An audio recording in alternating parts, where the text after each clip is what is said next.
नमस्कार दोस्तों, पायस एस्ट्रो में आपका स्वागत है। महाराष्ट्र के लोग या यूं कहें कि पूरे भारत के लोग गणेश चतुर्थी का त्योहार मनाते हैं।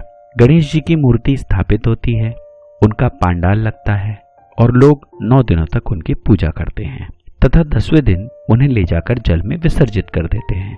इसी तरह दशहरा वाले नवरात्रों में 9 दिन तक देवी का पंडाल सजाया जाता है तथा लोग पूजा अर्चना करते हैं। वह 10वें दिन माता को ले जाकर विसर्जित कर देते हैं। यह 10 दिन का क्या कॉन्सेप्ट है, क्यों 10वें दिन ही विसर्जित किया जाता है, यह सब बातें बताने से पहले मैं आपको बताना चाहूंगा कि अगर आप इंटरनेट पर सर्च करते हैं तो गणेश जी के बारे में पता चलता है कि गणेश जी ने 9 दिनों तक लगातार महाभारत लिखी थी। इसलिए लिखने के बाद वह स्थिर हो गए। 10वें दिन उन्हें शीतल करने के लिए पानी में विसर्जित किया जाता है। अगर ऐसा होता तो उन्हें पानी में डुबाने के बाद वापस लाके रखा जाता, क्योंकि हम उन्हें केवल शीतल कर रहे हैं। या वो कोई मशीन थे जो काम करते करते गर्म हो गए और ठंडा करने के लिए उन पर पानी डाला गया। मैं माफी चाहूंगा, मेरा अभिप्राय किसी को दोष देना नहीं है या गणेश जी का अपमान करना नहीं है, ग्रंथों पर उंगली उठाना तो बिल्कुल भी नहीं है। दुर्गा माता के लिए भी लिखा है कि भक्तजन उनकी 9 दिन तक उपासना करते और 10वें दिन उन्हें विसर्जित करते हैं। उन्हें जल में इसलिए विसर्जित किया जाता है क्योंकि हिंदू धर्म का मानना है कि जल से ही जीवन आरंभ हुआ और जल पर ही समाप्त हो जाएगा। यदि ऐसा होता तो हमें जलाने की बजाय बहाने का कॉन्सेप्ट होता, मतलब देह पूरा होने के बाद मनुष्यों को बहा दिया जाता। कुछ खास मामलों में मृतकों को बहाया जाता है, जैसे अगर कोई सांप काट ले तो उस व्यक्ति को जल में बहा दिया जाता है। इसके पीछे भी एक वैज्ञानिक कारण है, इस पर हम कभी और चर्चा कर लेंगे। कहा जाता है कि मां जगदम्बे के जल में विसर्जित होने के बाद कैलाश चली जाती हैं। यह लॉजिक बहुत अच्छा है। अगर आप हिंदू धर्म से जुड़े हैं तो आप जानते हैं कि यह धर्म पूर्णतः वैज्ञानिक है। यहाँ हर चीज के पीछे कोई ना कोई लॉजिक होता है।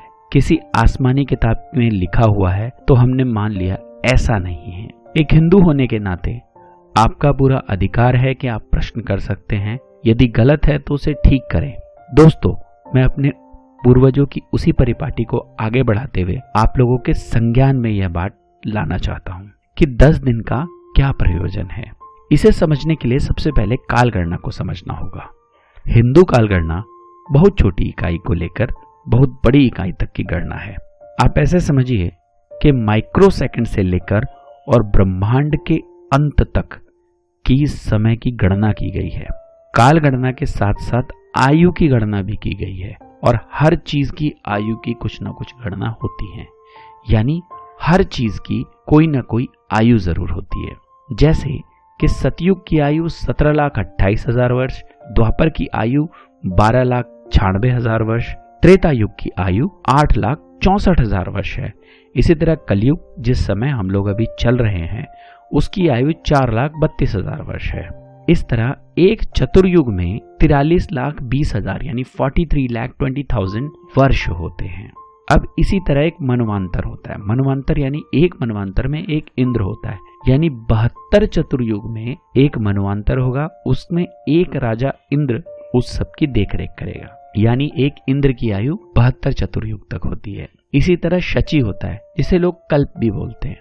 1008 चतुर्युग में एक कल्प होता है। इतने समय में 14 इंद्रों का जीवन समाप्त हो जाता है। उसके बाद ब्रह्मा जी की आयु आती है, जो तकरीबन 7,20,00,000 चतुर्युग है और इससे ऊपर भी गणनाएं हैं।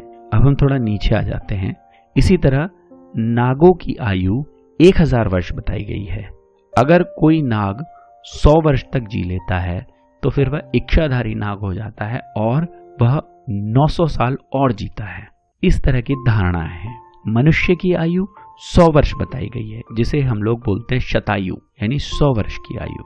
इसी तरह मिट्टी की मूर्ति की आयु 1 दिन से लेकर और मैक्सिमम 10 दिन तक होती है। यह पूजा विधान व स्थान के आधार पर तय किया जाता है। जैसे पार्थिव शिवलिंग की जब पूजा करते हैं तो उसे पूजा के बाद ही कुछ समय बाद प्रवाहित कर देते हैं, यानी विसर्जित कर दिया जाता है। इस पर हमने एक अलग से वीडियो बनाई है कि भगवान शिव की सबसे सरल पूजा क्या हो सकती है और क्यों है। अगर आप चाहें तो वो वीडियो जाकर देख सकते हैं।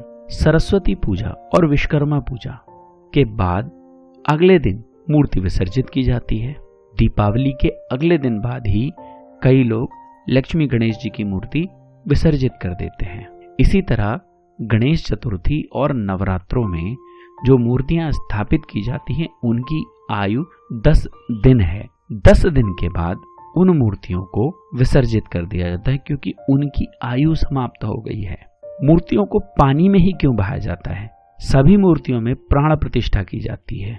अगर वह धातु की होगी तो फिर बहुत लंबे समय तक चलती हैं। जैसे लड्डू गोपाल की मूर्ति एक बार आ गई तो फिर आ गई आपके घर में, लेकिन मिट्टी की बनी हुई मूर्ति में जब प्राण प्रतिष्ठा की जाती है तो उसकी उम्र 10 दिन से ज्यादा नहीं हो सकती। 10 दिन के बाद उसे विसर्जित करना ही पड़ता है। उसे जलाया भी नहीं जा सकता क्योंकि जलने के बाद मिट्टी और ज्यादा सख्त हो जाती है। या उसे गाड़ा नहीं जा सकता कि अगर हमने उसे गाड़ दिया और कोई इस पर से चल कर जाएगा तो इससे उसका अपमान होगा। किसी व्यक्ति की मरने के बाद उसको जलाया जाता है ताकि उसका शरीर पंचतत्वों में विलीन हो जाए, और छोटे बच्चों को गाड़ दिया जाता है क्योंकि उनकी हड्डियां नर्म होती हैं और उनका शरीर बहुत छोटा होता है जो जल्द ही मिट्टी में मिल जाएगा। इसी तरह मूर्तियों को भी पंचतत्वों में विलीन करने के लिए पानी में डाला जाता है ताकि वह मिट्टी पानी में विलीन हो जाए, जिससे उसका कोई निरादर न कर पाए, यानी पानी में घुल जाए। मुझे लगता है कि ये बात आपको समझ में आ गई होगी। आपका बहुत बहुत धन्यवाद अपना मूल्यवान समय देने के लिए।